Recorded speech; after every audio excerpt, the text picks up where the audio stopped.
Assalamualaikum warahmatullahi wabarakatuh. Salam sejahtera. Materi kita pada pertemuan kali ini adalah pesawat sederhana dan sistem rangka. Tujuan pembelajaran yang diharapkan dari pertemuan ini adalah kalian dapat menunjukkan beberapa pesawat sederhana yang sering dijumpai dalam kehidupan sehari-hari.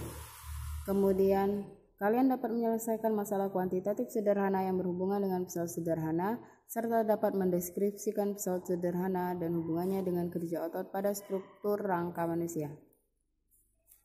Yang pertama ada tuas dan pengungkit.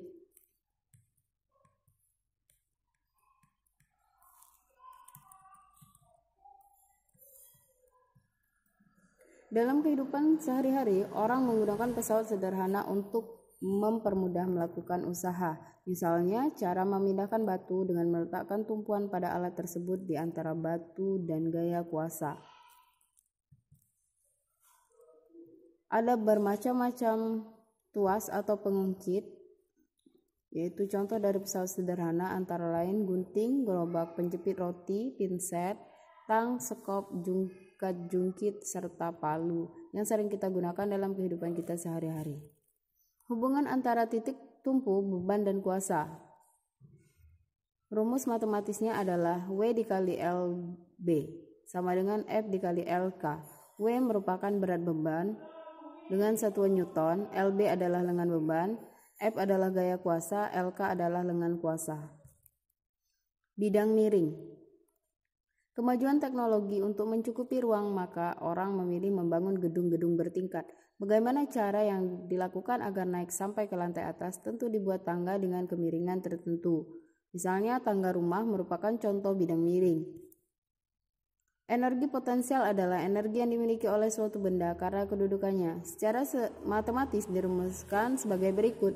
W dikali H sama dengan F dikali S. Keterangan: W adalah beban, Newton, H adalah tinggi, meter, F adalah gaya kuasa, S panjang bidang miring atau M.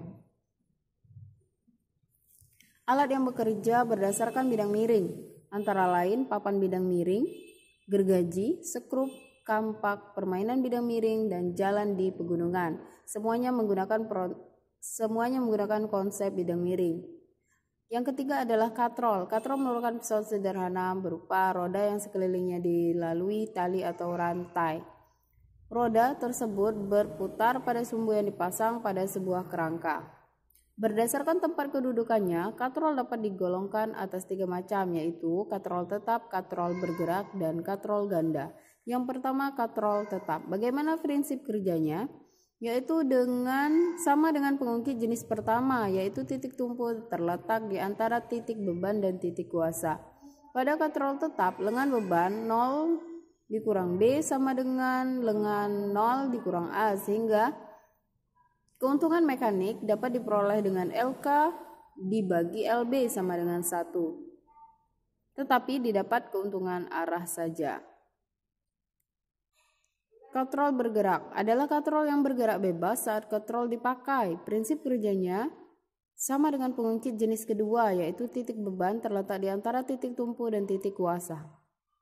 Pada katrol bergerak, lengan beban B dikurang T sama dengan setengah lengan kuasa, yaitu A dikurang B, sehingga keuntungan mekanik yang didapat adalah 2. Berarti untuk mengangkat cukup gaya setengah beban saja yang diberikan.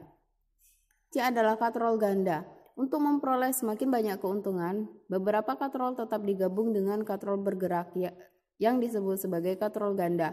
Keuntungan mekanik katrol ganda dapat ditentukan dengan menghitung banyaknya tali yang terdapat pada katrol bergerak. Yang keempat ada roda gigi atau gear. Gear adalah sepasang atau lebih roda bergigi yang saling berhubungan yang berfungsi meneruskan gaya dan gerakan. Efisiensi, energi keluaran bermanfaat dibagi dengan energi masukan total. Contoh aplikasi yang menggunakan gear yaitu sepeda menggunakan sistem roda gigi atau gear. Pesawat sederhana dalam rangka manusia. Tubuh kita ini juga bekerja menggunakan berbagai prinsip pesawat sederhana. Misalnya, otot-otot di leher bekerja ketika kita sedang mendongakkan kepala. Jika dianalogikan dengan pesawat sederhana, maka leher merupakan titik tumpu, dagu merupakan posisi beban, dan kepala merupakan gaya. Jika posisi titik tumpu berada di antara beban dan gaya, maka ini adalah pesawat sederhana tipe pertama. Tahukah kalian ketika mengangkat beban dengan lengan tangan bagian bawah terangkat pada prinsipnya menggunakan kerja pesawat sederhana, yaitu sistem pengungkit. Perhatikan gambar tangan manusia ketika mengangkat beban. Titik beban berpusat pada tangan, titik kuasa pada lengan, dan titik tumpu pada siku. Terima kasih. Assalamualaikum warahmatullahi wabarakatuh.